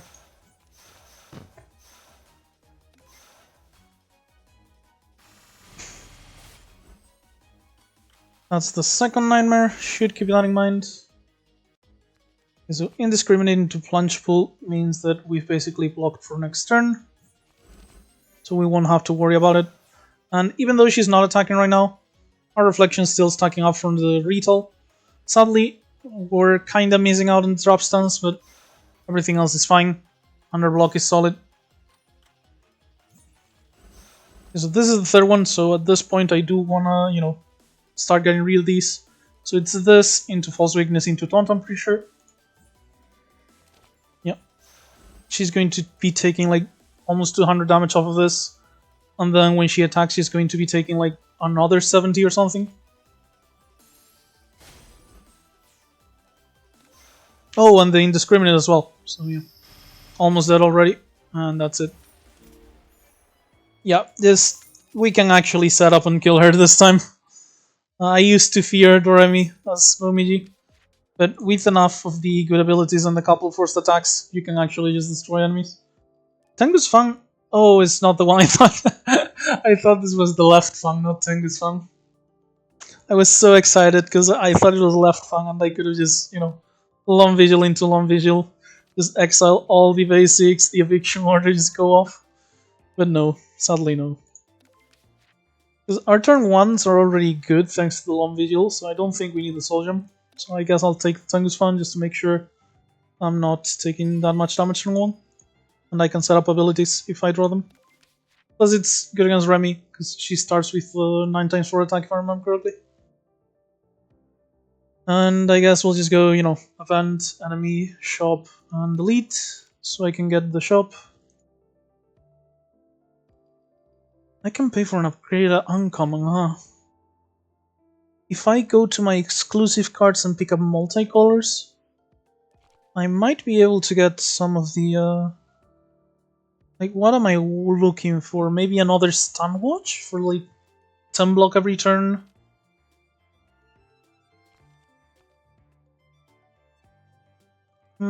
I'm going to risk it. I'm just paying for an upgrade uncommon. I want my exclusive cards, and I want my multicolor ones. Reboast is actually kind of slow, isn't it? Having this compared to, like, fake opening. I mean, red is a lot harder to play, but still, this is like red, and on the second turn, it's already better than, you know, the 6th run Reboast. It did get buffed to be a skill rather than an ability, but still feels kinda meh. I don't have that much card draw, but I do have some. So maybe I do like Maple Leaf Festival. They give me block of the Secret Cloak. And it's also cheap ability to heal if I need to.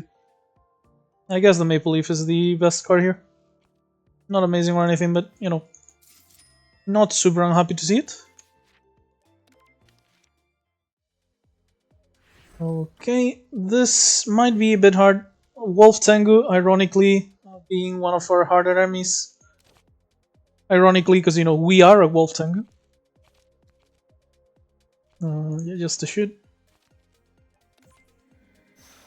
But hopefully it won't be that big of an issue. How far side is a skill, not a defense, so it doesn't buff the Tengu.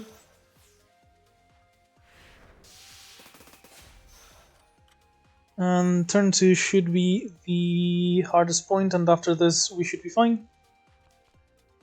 And the ballistic shield kind of makes me want to just do ballistic, indiscriminate, and false weakness. And I think that should be good enough for the turn. Indiscriminate, false weakness. Yeah, it's good enough to block this. And then do... Yeah, thanks to the secret cloak. And then I can just do Maple Festival. Shame I didn't get to do trap stuns as well, but oh well. The indiscriminate revenge is doing the work anyway, so whatever. False weakness. We are buffing the Tengu a bit, but kinda need to defend myself somehow. Let's see what we draw over this. Always watching is very solid. So always watching. Even if she gets buffed a bit, the taunt should help. And yeah, 14 is completely fine. And at this point we're basically ready to finish them off next turn.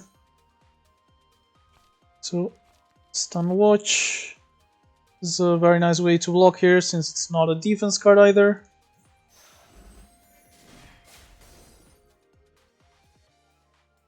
And I guess I'll just parry.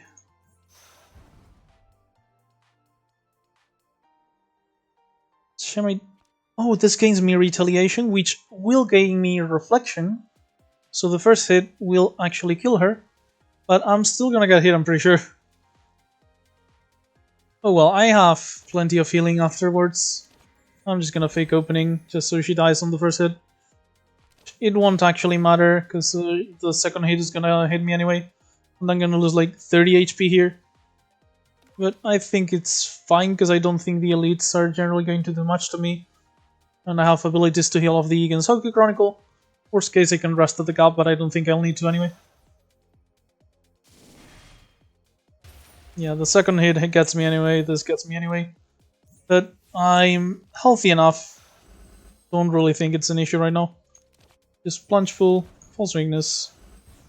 Even if she's getting a bit buffed, we're going to kill her now. Yep.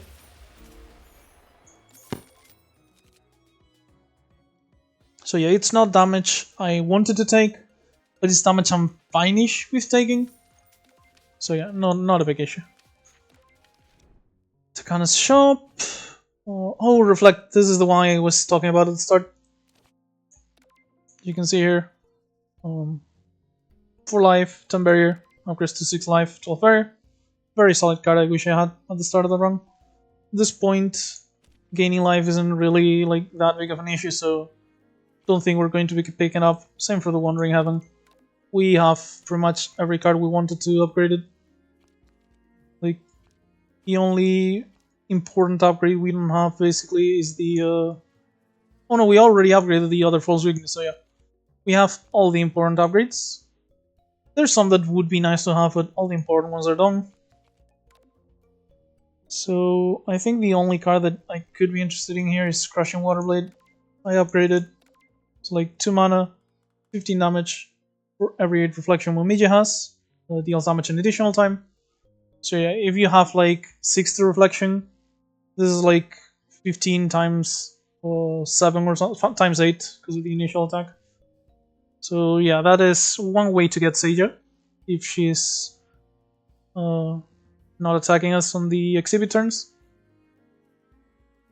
And yeah, we generally scale our reflection quite hard, so I think the Crushing Waterblade into an upgrade is the good option here.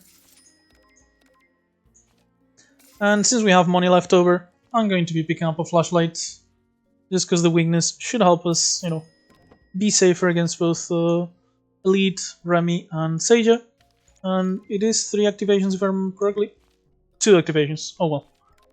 Probably just Remy and Seiya then, unless it's an emergency against Eiki here. Pretty sure the Momiji boss fight isn't ready yet, so this is going to be Reimu. Yep. Not an issue at all, so we should be fine, pretty much. I didn't see any way we could get screwed here. We're probably going to be healing, in fact, thanks to the Gensokyo Chronicle. So let's just focus on gaining some barrier here.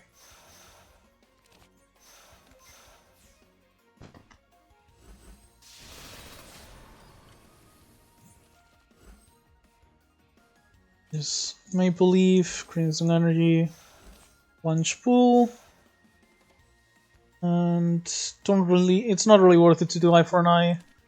This is 24, 43, 51, so boundary I guess. Really just looking for indiscriminate revenge, and once we have it, we'll be pretty much done with the fight already. It's really deep though, so I guess I'll go ahead and do... No blue cards left, right? Right. So I can go ahead and do Dragon's Palace here. I guess these 3 will have to suffice for now. So yeah, Hunter's Trap of Maple Leaf, because we have another Maple Leaf in hand. So we actually get to do these 3. I should have probably checked if this was actually good enough, but oh well. 34 plus 5, 39. This is 38, so we'd be taking like 18. I'm fine with taking some damage, so I'm just gonna weaken Eiki. And this might actually not be as much, because I think the blue orb might die. Oh no, because it's trapped and it's not indiscriminate, right? Yeah, half HP is still plenty fine. And this is 27. Ugh.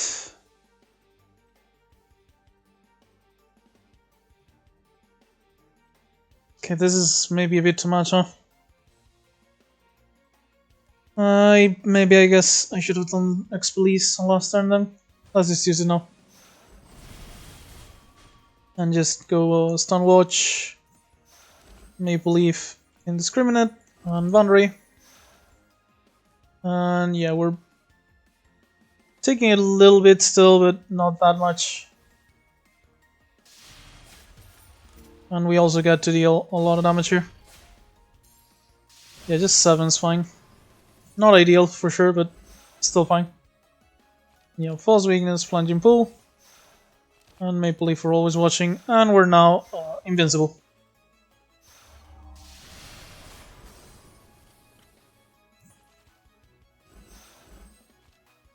Let's do Dragon's Palace, just to see what we get. All of this is fine. We have 100 reflection, so this Crushing Water Blade should deal a ridiculous amount of damage here. Yep, pretty much what I expected. And this just ends the combat. So yeah, slightly lower than I'd like. Caracas is very good as well. Slightly lower than I'd like, but not like a massive problem. The best part about all this is I don't really need any of these upgrades, so I actually feel pretty much free to just drink tea and avoid any risk of actually losing. And Remy should honestly be pretty simple, I think. Turn 1 is pretty much free because of the 2 grays here. So we just Long Vigil, Stun Watch, and False Weakness, I'm guessing.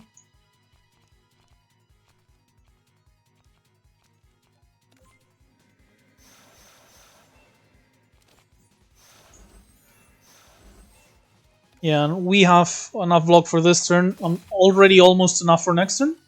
Oh, in fact, thanks to the Graves, we have enough for next turn.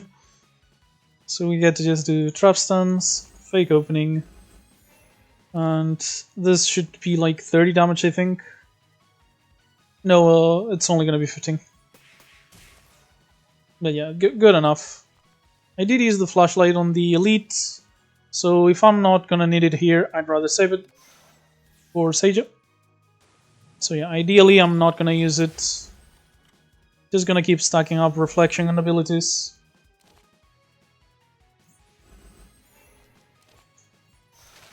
And block, obviously, thanks to the retain block.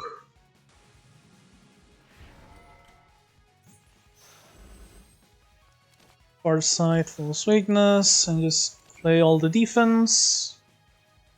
I guess I'll shoot just because, you know, I might end up doing the crushing blade. But yeah, as you can see, she did a multi-hit and lost half her HP. So I think we're fine, guys. I think we're fine. False weakness, punch pool, taunt into eye for an eye. And she's almost there already. She is going to gain flawless now, so she's going to survive like 2 more turns.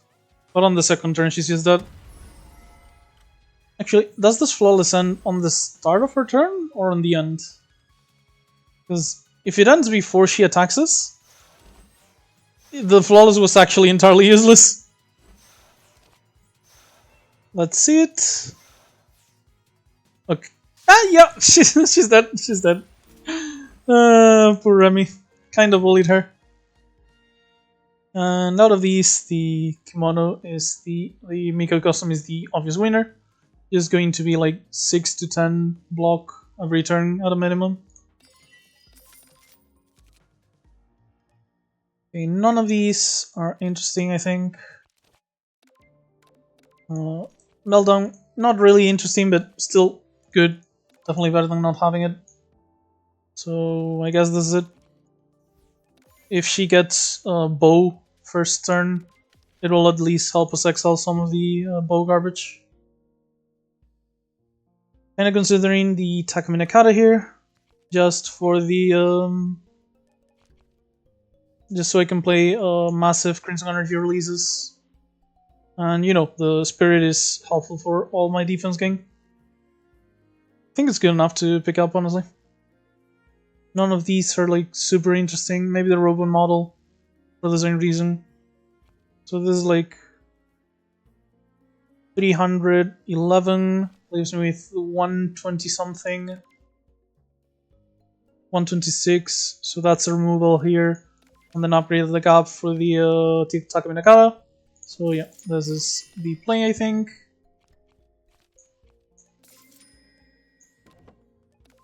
And we're heading with our singular gold. 1 coin, our lucky coin, into Seiya.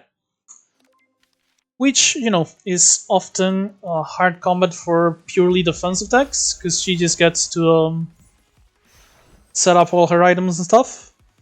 But I do think we have definitely good enough abilities for this to eventually overwhelm her. And as you can see, she did pull out the pendant that emits evil spirits, which means our indiscriminate is going to be insanely good here, because any attacks is just going to eliminate all her allies. And in fact, her summons might actually generate extra damage of the indiscriminate procs. We have the meltdown here, so I'm going to melt the long night down so I can do long vigil on other things instead. So eviction order, and I guess obviously one of the shoots, but probably a parry. Yeah, parry is fine. And this is just Iron Stance, Far Side, Maple Leaf. This is 40 damage. We have plenty. I can eye for an eye. Just for the static charge and some extra damage. Yeah, we're not gonna beat her in 4 turns because we do need to set up our abilities first before she actually starts dying. But it'll take like 6-7 turns at most, I think. Okay, not a great hand. Our abilities seem to all be at the bottom. Hopefully that won't be too harsh on us.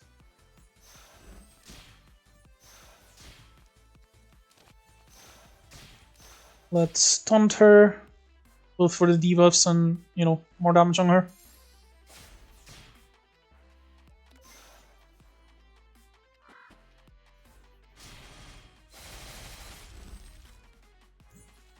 Okay, Indiscriminate is finally here. Hell, all our abilities seem to be here right now. So I guess it's time to use them. So Indiscriminate, Trap Stance, Attack Minakata, Maple Leaf, False Weakness, and Flashlight right now would be useless because she's about to cleanse herself anyway.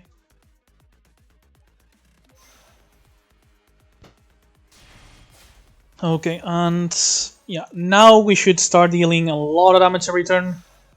She did pull out Teapot, which could screw us over with Frail and Vulnerable, but the first hit was weak, as you can see here, which we don't give a shit about, so that is actually very good to see. And ideally, we'll start setting up all our blocking needs for the turns where we are Frail and Vulnerable, thanks to the Stun Watch here. So yeah, Stun Watch, into Howl, Maple Leaf, Hunter's Trap. I guess the order doesn't matter because I'm getting another Maple Leaf. And Always Watching. She's only dealing like 24 damage because of the firepower down. And yeah, this looks pretty good. This is going to deal AoE damage thanks to the Trap Stance and the Indiscriminate. So yeah.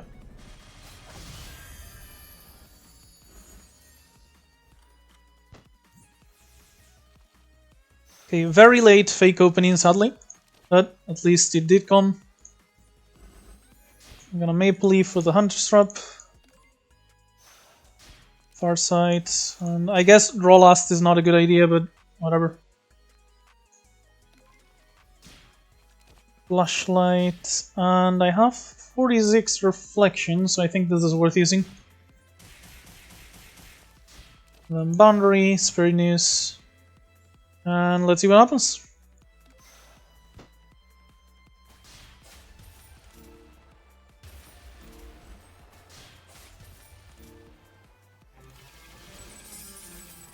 Yeah, we actually took damage. I didn't think that would happen. Mostly because I thought this one would have just died on its own. Okay, so this is just... as I mentioned, I do want to start setting up block while I still have the retain block.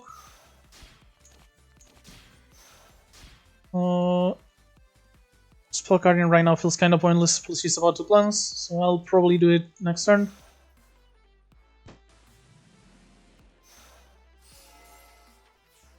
Okay, the bow is going to be an issue, but at least we're fully set up at this point, so it's not like we're gonna have enormous issues against Asia.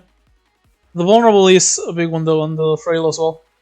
But we do have X-Police here to reduce her firepower.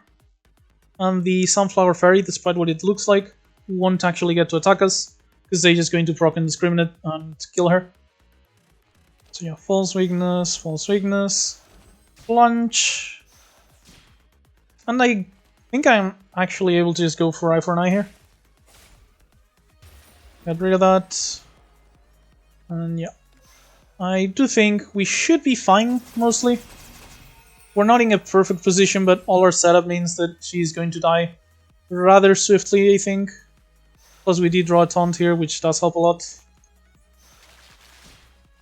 Hunter's Trap for Air Cutter, because I do want the extra block. Yeah, taunt here will, funny enough, also kill the orbs.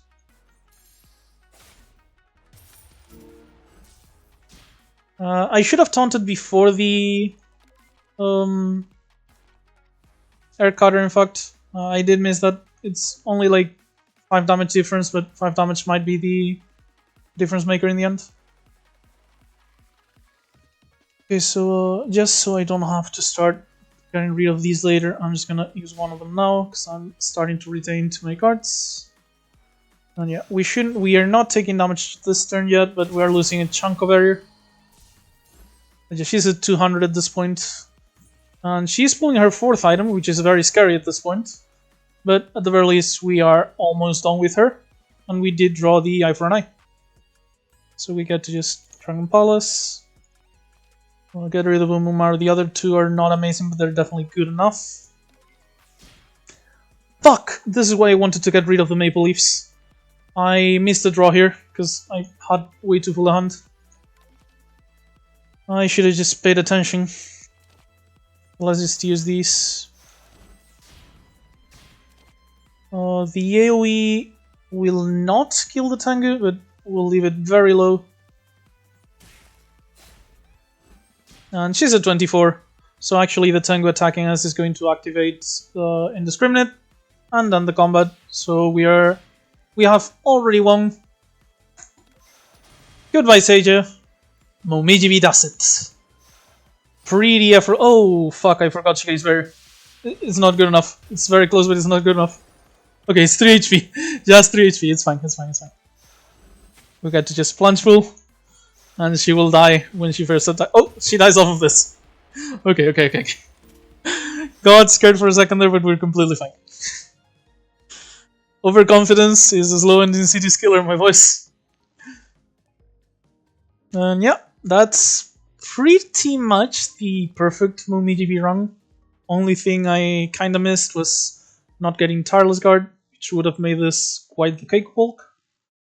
Just by virtue of, rocking Indiscriminate Revenge on every single Seiya multi-hit and every single enemy attack. At that point, our retaliation is more valuable than our reflection for damage.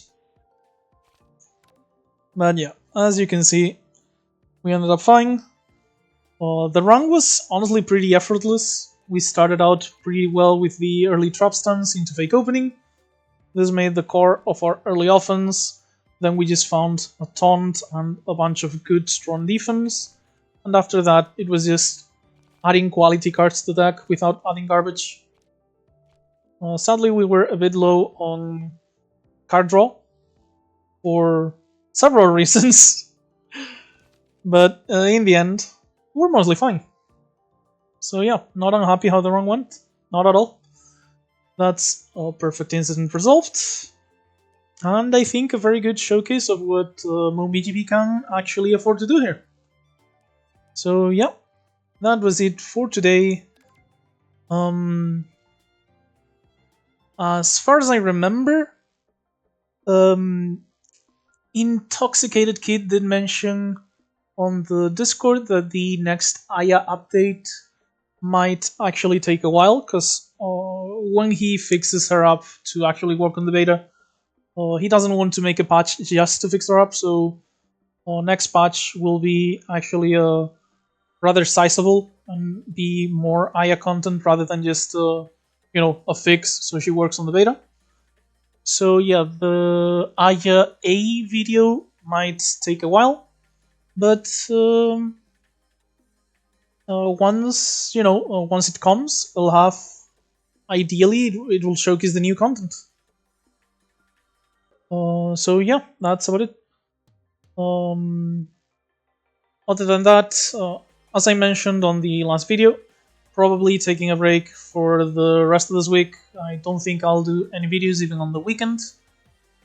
However, I hope you like long videos, because I intend to practice quite a lot of Koishi during the weekend, just on my own time, not for a video. Gonna be Koishi B, and I intend to do one of the videos I did at the start of my channel. I'm going to attempt to learn Koishi properly and do an over-explained run. For those who don't know what the over-explained runs are, I'm basically going to be picking up Koishi here and going through a Lunatic 7 run like the normal commentated runs I do, except I'm going to be insanely thorough, just talk about pretty much every single card choice, every single shop possibility, all of my decisions in combat, just be extremely thorough, try to make, basically,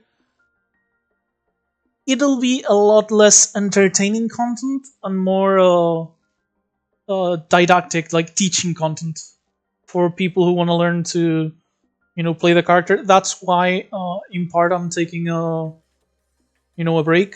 Also, in part, because even if I don't record a lot of videos, and I'm doing this as a hobby, like, if I wanna keep up like 1-2 videos a week, it is a bit of pressure that I'd rather not deal with for a couple of weeks. But also so I can practice Koishi and properly learn her and try to master her, so I can actually teach properly rather than do an over-explained run on a character I don't fully understand. So yeah, ideally, next video is going to be Koishi B over-explained. Not gonna do the Koishi A over-explained until it gets changes, if it does. So yeah, only Koishi B for now. But that is about it. If you are just interested in the gameplay and the possibly the future videos, you can close now. Last thing I wanted to check was just check the collection for the Tireless Guard to mention the card I couldn't find. So yeah, the Momiji ability I was looking for earlier was this rare Tireless Guard. Whenever reflection is triggered, you gain reflection equal to half of the damage dealt by the replayer's reflection, and you immediately gain 6. It's like 1 and 3 white, but upgrades to just 1 and white, which is very solid. And as you can see, if every time you trigger reflection, you gain more reflection, and every time you trigger reflection, Momiji deals damage to all enemies equal to retaliation. Like, if the enemy does like 6 times 8 into Tireless Guard, maybe the reflection is just like, let's say you have 50 reflection because you had 50 retaliation. The reflection is just going to be like 50, 25, 12, etc, etc. But this is going to be 6 times 50, because all the hits, 8 times 50, because all the hits triggered reflection, so all the hits trigger revenge. So yeah, these two are just the absolute monster combination. Just absolutely incredible in my opinion. So yeah, this combination of rares is probably Momiji's strongest offensive combination if you're playing Reflection. And I really, really love it. Every time I get these two, I just enjoy the run extremely hard. So yeah, that was all I wanted to show off. I did end up finding both of the blue off color cards that I mentioned were really good on Reflection as well, so super happy about how that went. So yeah, that is actually it for now. I hope you enjoyed the video. Hope you're looking forward to more in, week and a half, 2 weeks. And yeah, hope you enjoyed, and I'll see you next time. Bye bye.